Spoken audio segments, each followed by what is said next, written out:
What's up, good people? It's your boy Jay Free coming back at you again. Just took a little bit off, man. This thing we digging into, man. Talking about Christianity, man. Um, man, the information is so vast of information. It's simple, but yet it's so complex because of the stronghold it has on people. So I'm steady finding it difficult to maneuver through, just not because I can't find the information or because I don't understand or know what I'm talking about, but just because I'm trying to find a proper approach to deliver to people, because in all the conversations that I'm having, people just so duped and brainwashed that they just will not let go of this Jesus. It doesn't matter what I present to them, how the information is. They just continue to want to fight. So what we was talking about last time, I left y'all off talking about I just left with Genesis 1 and 2, just as a question for people to just again use a simplicity, because we was talking about how the Bible said that in one chapter and verse it said that he made the beasts of the field, you know what I'm saying, and then he made the man and the woman and called them both, male or female. But then in chapter 2 it said that he made the man and saw that the man was without helpmeet. So then he made the beast, and after he made the beast, the man still wasn't helpmeet. So then he put him to sleep, took the rib out, and made woman. Now, according to the timeline of the Bible, a day unto God is as 1,000 years to man. So when we talking about he made the man first, and then 1,000 years later he made the beast, and then he put the man to sleep and made a woman. Make it make sense, man. But that's contrary even to what was stated in chapter 1.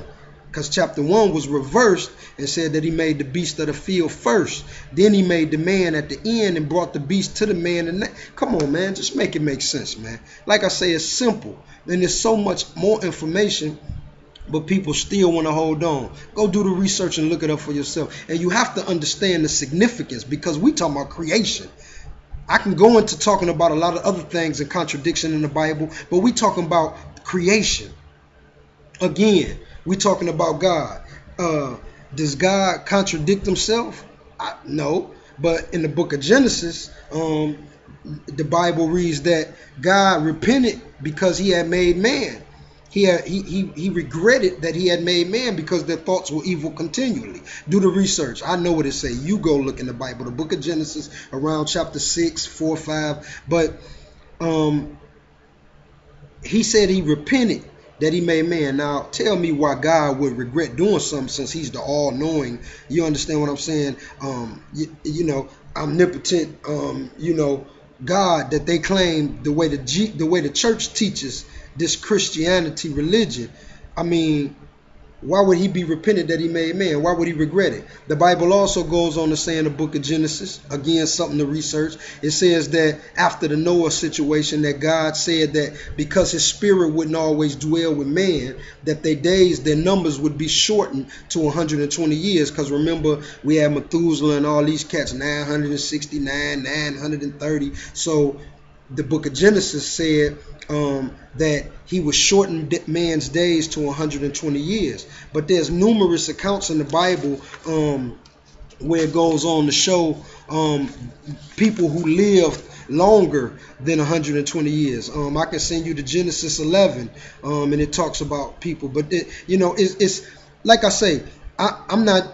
The contradictions are there because they're meant to be there. But again, as I said in the last video we were starting to get into, really what this thing is about is it's about the esoteric and occultic knowledge, meaning true knowledge from the ancestors, understanding true power, energy, understanding how the mind works and interacts with the energy, the sun. And so by them trying to wipe this energy and information out, they also had to create a lie to manipulate the masses, like we talked about in the Willie Lynch. You understand what I'm saying? They had to come up with a multiplicity of phenomena of illusions in order to brainwash the mind, so when the mind came in contact with the origins of its history, it would still fight and dispute. That's where cognitive dissonance comes in, because cognitive dissonance now, it makes me even fight with my own self, regardless of the evidence that's before me. Even the spirit of God within that may pull on you and tell you that it's a lie, you still yet resist. You see what I'm saying? This is why so many teachings are what it is. Like I say, this thing gonna go deep. We gonna get all in the Bible. We gonna get into stuff. I just wanted to bring a couple contradictions just to your attention. But let me just show some too. I'm gonna just read a little bit, because when we talk about this esoteric knowledge that they've stolen, we also talk about the spell that's placed on people's mind while they brainwashed and duped. Because within the lie is also truth. But they use symbolism, they use numerology, they use tools of occult science in order to dupe and manipulate the people's mind, because they understand how the mind functions and operates, while the people are blind and thinking Jesus is doing it when Jesus don't exist.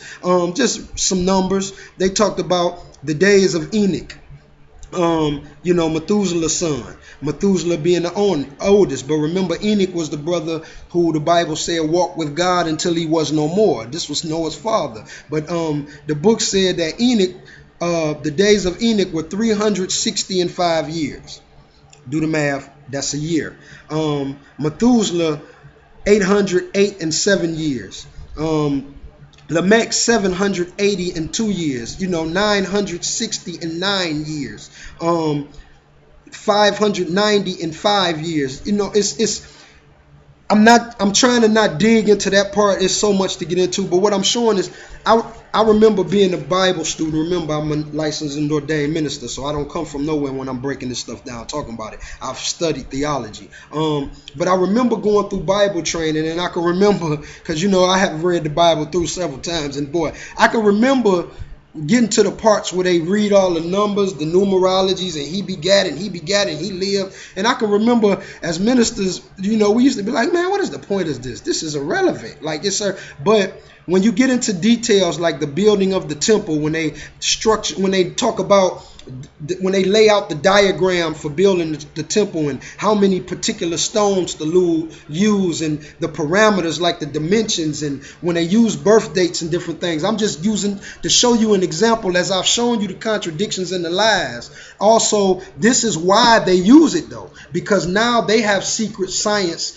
within these numbers. This is why it means nothing to you when you read it, because it means nothing to nobody. So you see what I'm saying? It means only to them that understand the secret coding that is within. So again, we just digging into this Christianity, man. The point with all of this, man, that we talking about is nothing more valuable. There's no tool more valuable that they're using for their agenda, man, than this Christianity and religion, man. It literally controls the mind. It limits our thinking ability. Just like in the other video we used in the Webster's Dictionary and showed you, where it said that it is a spiritual constraint to tie back, to hold, to withdraw, to restrain. We saw the dictionary. You can go look it up and research it for yourself. You see what I'm saying? So it's an admitted hindrance to your true spiritual prowess or power that is available to you. So as we digging in, some more things, because I'm hitting on, we got to get to the foundation, begin from the root. Like I say, trying to figure out which angles to come at. So one thing I noticed with a lot of Christians when I talk to them, when I present facts that they can't dispute, they begin to make lies within themselves. Like I say, cognitive dissonance. I'm a trained minister, so they really don't like me, because it ain't really too much they can say that I haven't already heard, that I know the answer to. They don't know the answer, so faith is always the answer. But faith don't dominate over facts. You know what I'm saying? But this is why we talk about relationship. But at the foundation, man, first thing to remember is all Christians be trying to separate themselves from the mother church, the Roman Catholic Church. You are not separate. You are all one and the same. The Bible teaches that there is one Lord, one faith, and one baptism, that we are all one body. They were first called the church in Antioch. They were first called Christian. And the term Christian just simply meant those that followed the teaching of Christ. The word ecclesia, which is the Greek word for the term church, actually means means a called out group, called out believers. So when we talking about the Christian or Christianity, there is only really one religion, because according to the doctrine of the Bible and the teaching of the Bible, if they were to follow it in truth, there's only one way, one Lord, one faith, one baptism. There's only one truth. And all the other churches have stemmed off of the Mother Harlot Church, the Holy Mother Church, the Roman Church. And they've done it because they know it's a lie. They know it's wrong. The Reformation Act, John Calvin, Martin Luther, all of these different people who began what we call the Reformation, when they began separating because of disputes within the Catholic Church. You know what I'm saying? This is where we got Lutherans and Calvinistic theory, and this is where we eat all of the different theories and different doctrines. So now it's a million different doctrines. It's a million different teachings when it comes to Christianity. You know, women can't preach. Women can preach. You catch the Holy Ghost is dead. You play instruments in the church. You can't play instruments in the church. You take communion once a week. You take communion once a month, once a year. You know, all the different rules that people argue about. But at the root and at the end of the day, it's really only one church. And no matter what you try to say to separate yourself, as long as you hold to Jesus and the doctrine of the cross, the death, burial, and resurrection lie, as long as you hold to this paganistic, ritualistic worship form, and we're going to get into why, but as long as you hold to these pagan rituals and these pagan practices, as long as you hold to them, you are still yet a part of the very church that you know to be the lie. I've listened to preachers interpret the book of Revelation and determine within the book of Revelation that the Catholic Church is the Mother Harlot Church and blah, blah, blah. But dude, that's your mama. You ain't separate.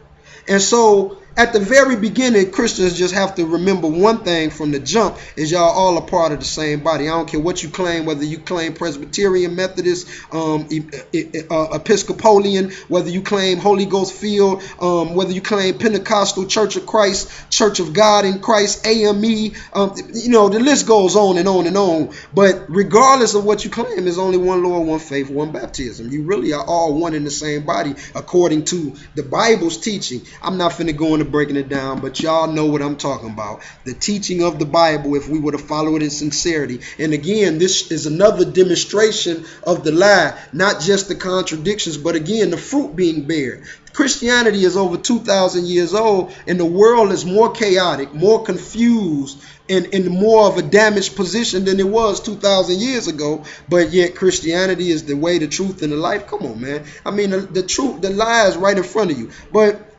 like I say, we gonna just look at a little history, because like I say, it's gonna be so much to get into. I'm hoping I'm helping somebody. But to get to the beginning of understanding this religion and this Christianity, you got to go back to the ancients and to the beginning when they first started and what the mind state was. And so what the mind state was they focused on the sun, because see, they understood the sun's true power and its electromagnetic energy. They understood how the energy that was generated and produced from the sun and how it affected human behavior on a regular day-to-day, second-to-second basis. They understood, because this was not a hidden teaching at this time, because occultic knowledge was true. Again, this is when they come in and wiped it out through the Inquisition, which is why people are unfamiliar with what I'm talking about, or it's referred to as the devil. When you're talking about psychic readings and astrology and voodoo and all of these different things that our ancestors used, the church has taught you to not accept it and to receive it as the devil, just completely, but why do they tell you to completely, if I'm standing on truth and what I have is the absolute truth, why should I be afraid of what anybody else presents to me? This is one of the things that helped me to become open and my mind to be wakened, because I was blind in the church like most. But because God had in my spirit, I was always just open. Like, man, I'm walking. I followed it because I thought it was the truth. So I wasn't scared of what nobody came with. But I also was open enough to go and research. And when you begin to research, the answers really just jump out the page, and it wakes you up. But They focused on the sun because they understood the true power. I'm speaking sun, S-U-N. They just, again, in their allegories and in their story and making up stuff, they replaced the S-U-N with the S-O-N so that people wouldn't understand the esoteric knowledge and power behind, like I just explained with the numerology and the codes that they invented. We're going to get into it. So they were focused on the sun because they understood its true power. And this was what was at the basis of all religions, but especially, Christianity, which is what we were talking about. They understood the changing cycles of the sun. How when the cycles would change, the nature, it also would change the nature of the energy that it projected. You see what I'm saying? So at different cycles and different times, the power that the sun would emit would also emit a different energy. And for those that would function and operate to the true power of the mind, as we talked about in the last video, for instance, using the Tibetan monks, excuse me, I said Buddhists, but in the video, but it's the Tibetan monks, but I'm sure the Buddhists do too. But when we talked about the Tibetan monks and the ability to move the boulders, the couple ton boulders and whatnot, using collective process of their mind when they were all together in one thought. And this is what we were talking about. When we understand this power, this is what they knew. So understanding the cycles of the sun meant something. It allowed them to anticipate what would be going on at particular times within the year or within the cycle, to anticipate humans' behavior, and how humans would react to certain events at different times because they understood energy and how it worked. And so this was where actually the zodiac in astrology even came from, was the worship of the sun and them charting the cycles through charting the sun's journey within the course of a year. This is what astrology and the zodiac is. And so while the Christians are steady teaching us that it's the devil and don't pay attention to it, it's the very same science that they've used and indoctrinated and used to brainwash and manipulate the people through the very science that they tell you is the devil. You see what I'm saying? Because again, though, they knew what it was that they stole. They knew when they stole it. They knew what they was doing. That's why they took it and they did what they did. Now, within the circle of the zodiac, they inserted a cross as to mark out the 4 seasons of the year. So this is where the cross came within the circle of the zodiac. The cross was remember, it was a circle where the sun was in the center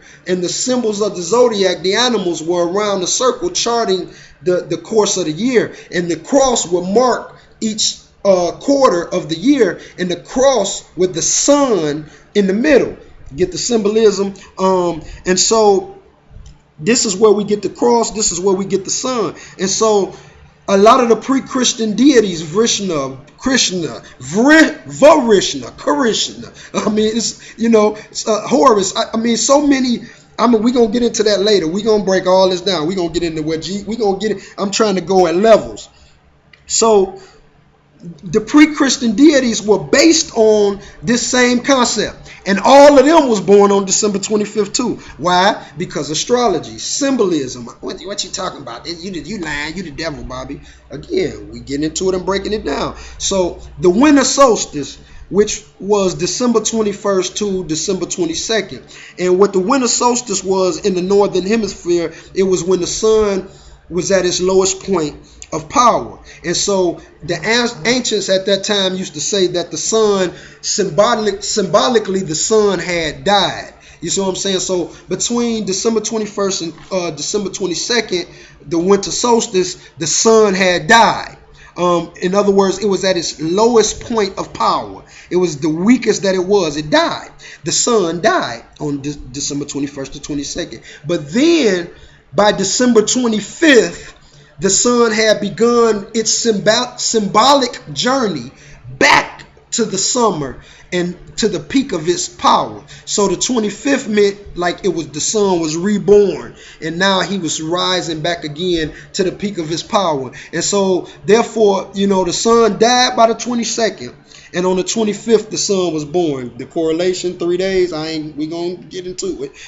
And so while they tell you it's evil, astrology and all of this symbolism, they tell you it's evil so that you blind to the truth, but they've used this very symbolism, to use it against you. And so you worshiping baby Jesus and the birth of baby Jesus on December 25th, and that is a complete pagan ritualistic holiday in worship of the Son, which is Jesus, the Son. And they just put it in the Bible and changed it up and created a lie religion around it to keep you duped so you won't understand the true power. I'm talking about the number one religion, or the number one,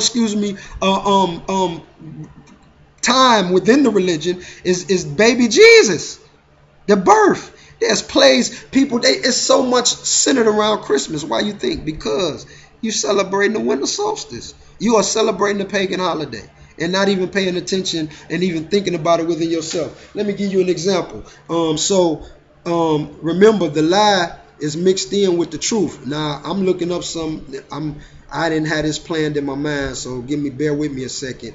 I'm looking for the book. Oh, come on, man. Come on, Hezekiah. I'm trying to find the book. I just want to share something with y'all, good people. I probably did in another video, but it's in the book. I didn't come prepared. I know what it say. You go look it up yourself. I believe it's the book of Hezekiah, and I could be wrong. It could have been Jeremiah, but I believe it's. Man, my mind is off. But the Bible itself says that you shouldn't be as the pagans do and drag trees from the forest and ordain them with shiny ornaments. It's telling you right in the Bible about the paganistic, ritualistic worship holiday, and you studying and worshiping the Bible and following lies and not even realizing it. So again, this Christmas, but then you got and I just showed you this is completely the winter solstice. Please don't. You can do the research yourself before you come back and refute me on it. It is just like I just broke down the creation and this lie, and we use some other scriptures talking about how they lie. I mean, it's a lie, man. It's a lie. Easter, the second major religion, or the second major holiday within the religion, because this is the birth of Jesus, the death, burial, and resurrection. But notice Easter is around March 25th. This is when the sun enters into the Aries, or the ram, or the lamb. And I know because my sign is an Aries. And so the ancients used to sacrifice lambs because they thought that sacrificing a lamb would appease the gods, and most notably the sun god. So they would sacrifice lambs to the sun god to appease him. In other words, what they believed was that the blood of the lamb would mean that their sins could be forgiven. The same rhetoric that they're teaching through their religion. The son of the lamb, the blood of the lamb meant that their sins could be forgiven and that they could be redeemed. And so this was their way of appeasing the sun god. Was doing March 25th around the time. And so, but remember, they celebrating the 3 days. Now that's the trick though that gets you off. The 3 days is still to the birth of the sun though. Now just because it's not December 22nd to 25th, they celebrating the winter solstice, but it's still the birth of the sun. Just because they celebrating it on March 25th, it's still the birth of the sun. It's still the symbolism rather of the 3 days. Died died on Friday and rose 3 days later. It's still the symbolism is what is still there. And so this is what we're paying attention to, is the symbolism, the numerology, and how the lie is twisted within the truth. And so note, people have blindly followed what God of creation will require blood. You see what I'm saying? Think about it. So you talking about they would sacrifice the blood of the lamb for Easter. But think about it. The God of creation, what God, loving, caring God that created for his pleasure would desire its destruction for his pleasure? Why would he want a lamb destroyed for his pleasure? Again, think about the Christian religion, because it's filled with blood and gore. Everything is about sacrifice, blood, and killing. That don't sound real godly when you really think about it, but because we've been duped to believe and follow everything that we've been talked about, you see what I'm saying? And this is what we trying to talk about in these videos. We helping people discern between the lines and read between the lines. The truth is here, people. We breaking it down simply, man. We showing Jesus. We showing the contradictions that the Bible is a lie. We showing religion. We showing foundation where it comes from. We letting you know you're not separate from the Roman Catholic Church. It's all the same. We gonna get into breaking down the Council of Nicaea. I mean, there's so much information. Like I said before, people. This is a tool of psychological warfare. Bottom line. And so the information is so vast, and I have to be sensitive to the spirit and careful in how I present it, because it's layers, and I don't want to lose nobody, and I want people to be able to follow, because my hope is that people are beginning to wake up and understand the truth of what we're talking about, because everything it appears that they tell you is the devil or evil is the same thing that they use to control you. It's a movie called The Maze Runner. And it's funny, at the end of the movie, it said, remember, everything that they told you was bad is good, and everything they told you is good is bad. Don't trust them. They liars. It's your boy Jay Free. I'm not blind because I can see. I love y'all, baby. One.